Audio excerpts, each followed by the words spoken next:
Bonjour et bienvenue dans cette nouvelle review Hunter.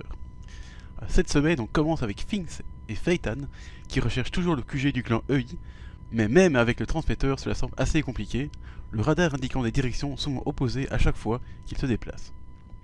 Nobunaga arrive ensuite et se joint à ses camarades pour la recherche, même si le samouraï bandit semble de plus en plus apprécier le clan EI et les capacités impressionnantes de certains de ses membres. Et d'ailleurs, Finks et Phaeton s'en moquent un peu. Alors qu'une mystérieuse annonce se fait entendre, quitte la brigade fantôme et les mafieux pour revenir à l'étage où se trouvent les princes de Kakin. Moi qui étais curieux de retourner dans les hautes sphères du bateau, Togashi m'a finalement perdu une fois encore, noyé que j'ai été dans l'océan d'explications et de discussions bien trop longues. Ajoutez à cela que cela fait plus de 4 ans qu'on n'a plus revu les princes, ça m'a définitivement perdu dès les premiers instants. Je vais donc tout de même essayer de résumer ce que j'ai compris. On se retrouve donc avec le prince Kasho, qui est décédé lors d'une tentative de fuite du Black Whale, mais revient en quelque sorte à la vie grâce à sa bête de naine.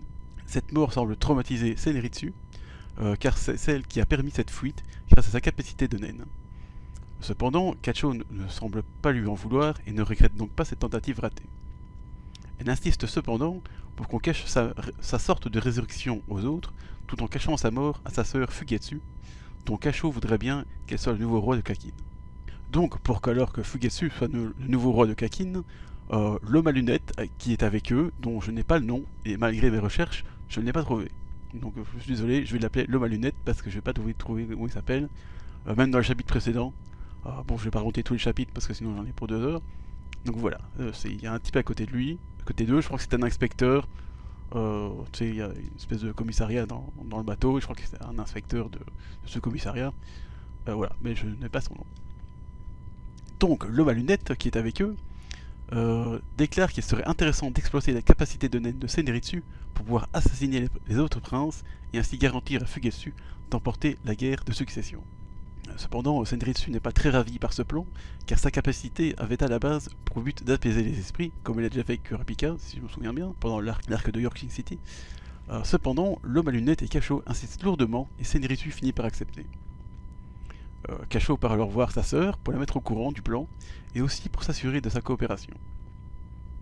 Mais quand elle arrive dans sa chambre, Fugetsu n'est plus là à sa grande inquiétude. Kasho connaît cependant la capacité de naine de sa sœur et trouve alors rapidement une porte cachée sous la couverture de son lit.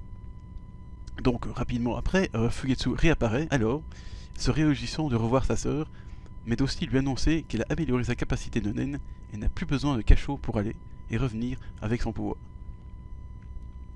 Si cela semble une bonne nouvelle, Kasho est surtout inquiète de voir que sa sœur a un regard très inquiétant, semblant presque possédée, mais aussi très fatiguée malgré la forme qu'elle dit avoir. Ce n'est que quand Fugetsu accepte de se reposer qu'elle s'évanouit complètement, rendant Kasho encore plus inquiète. Elle en parle alors à Senritsu, qui est tout à fait étonné par ce comportement et décide donc de s'arranger pour croiser innocemment Fugetsu pour sonder son cœur et savoir ce qui se passe chez elle. Après l'avoir croisé, Senritsu sent que Fugetsu est en danger car son énergie est faible et ses battements de cœur irréguliers. De plus, d'inquiétants esprits semblent accompagner Fugetsu.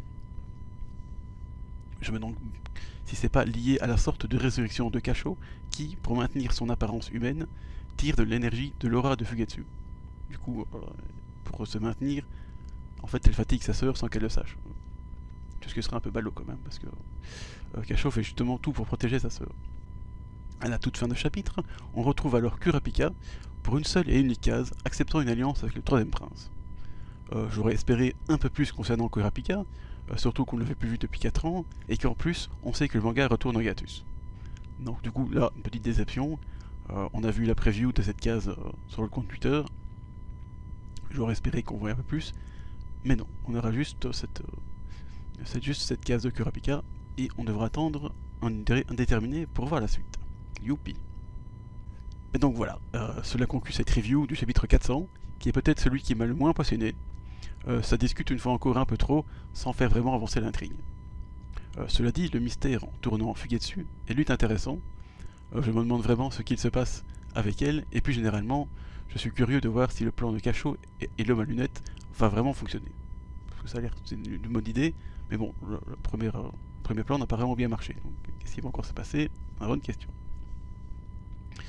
Donc voilà pour cette dernière review de l'année, et la dernière de Hunter x Hunter, avant un bon moment, car comme je l'ai dit un peu avant, le manga repart en pause pour une indéterminée. Cependant, pour la première fois, depuis bien longtemps, la Shueisha a communiqué sur l'avenir du manga, et tout en continuant de le supporter Togashi, décide de ne plus publier le manga de manière hebdomadaire. On aura plus d'informations plus tard sur le format de publication, mais même si ça va encore nous faire patienter, je suis content que Shueisha accepte que Togashi ne soit plus soumis au rythme infernal de la publication hebdomadaire. Cela fait certes longtemps que l'éditeur laisse Togashi prendre son temps, mais c'est la première fois qu'il officialise une parution non hebdomadaire, bien nécessaire au mangaka vu ses problèmes de santé toujours présents.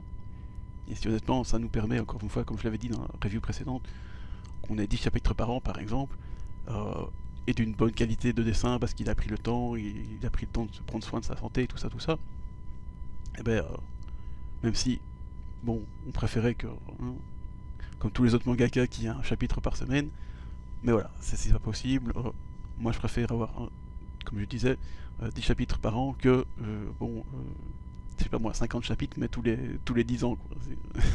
J'exagère, mais voilà, si, ils peuvent s'arranger comme ça, ce sera pas plus mal.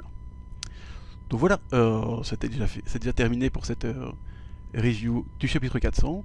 Je vous souhaite maintenant d'excellentes fêtes de fin d'année, et à l'année prochaine pour les reviews de The Elusive Samurai, car ça continue, hein, je vais pas m'arrêter, et ainsi que des unboxings, car le mois de janvier sera assez goanesque.